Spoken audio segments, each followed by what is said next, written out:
দুর্দান্ত কামব্যাক করে আর্জেন্টিনা ইংল্যান্ডকে ২-১ ব্যবধানে হারিয়ে দিল। গতরাতে ছিল বিশ্বকাপ ফুটবলের দ্বিতীয় সেমিফাইনাল এবং সেই সেমিফাইনালে আর্জেন্টিনা ও ইংল্যান্ড মোকাবেলা করেছে এবং ইংল্যান্ডকে যেভাবে হারিয়েছে, বিশেষ করে আর্জেন্টিনা পিছিয়ে পড়েও যেভাবে হারিয়েছে সেটা আসলে দেখার মতো। অনেকেই ভেবে নিয়েছিল যে আর্জেন্টিনা মনে হয় সেমিফাইনাল থেকে বিদায় নিচ্ছে, কিন্তু লাস্ট কিছু ম্যাচ ধরে কিন্তু আর্জেন্টিনা লাস্টের কয়েক মিনিটে কিন্তু গোল দিয়ে জিতে যাচ্ছে এবং এটা প্রায় গত কিছুদিন কয়েকটা ম্যাচ ধরেই কিন্তু হচ্ছে আর্জেন্টিনার জন্য। কারণ আপনারা খেয়াল করে দেখবেন আর্জেন্টিনার লাস্ট কয়েকটা ম্যাচে এই বিশ্বকাপে কিন্তু প্রথমে পিছিয়ে পড়েছিল, 1-0 ব্যবধানে 2-0 ব্যবধানে কিন্তু পিছিয়ে পড়ে গেছে, সেইখান থেকে ঘুরে এসে শেষ মুহূর্তে গোল করে জিতে যাচ্ছে। যেমন ধরুন গতকালের খেলাটাই ধরুন, হাফ টাইমের কিছু পরে ইংল্যান্ড আর্জেন্টিনাকে একটি গোল দিয়ে দিল এবং সেই গোল দেওয়ার ফলে কিন্তু ইংল্যান্ডের ডিফেন্স অনেক শক্তিশালী করেছিল। তারা আক্রমণ একটু কম করতেছিল, কিন্তু বিশেষ করে ডিফেন্স তারা রক্ষা করতেছিল যেন আর্জেন্টিনা কোনোভাবেই তাদেরকে গোল দিয়ে সমতায় ফিরতে না পারে। কিন্তু আর্জেন্টিনা তো অভিজ্ঞ দল, চরম অভিজ্ঞ দল, এবং তারা যে কীভাবে ম্যাচে পিছিয়ে পড়েও কীভাবে জিততে হয় তা একমাত্র তারা ছাড়া কেউ জানে না।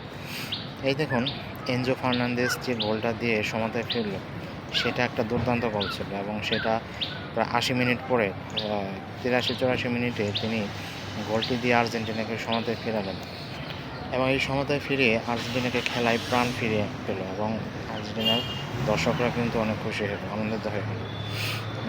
আর এনজো ফার্নান্দেজের যে গোলটা দিয়েছে সেটা একটা দুর্দান্ত গোল ছিল এবং দৌড়ে থেকে যেভাবে শট নিয়ে গোলটি দিল একটা দেখার মতো গোল ছিল। তার উদযাপন, তার সতীর্থদের উদযাপন দেখেই খুব বোঝা যায় তারা আসলে কতটা হ্যাপি হয়েছে, কতটা খুশি হয়েছে।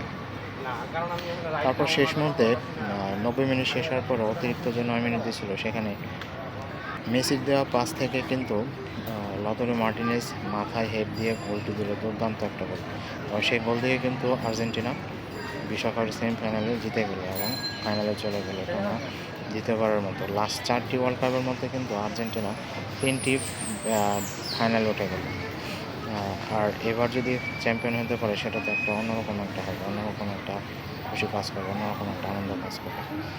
যাই হোক, আর্জেন্টিনার জন্য অনেক অনেক শুভকামনা থাকলে আশা করি ফাইনাল ম্যাচটা অনেক দুর্দান্ত খেলা হবে।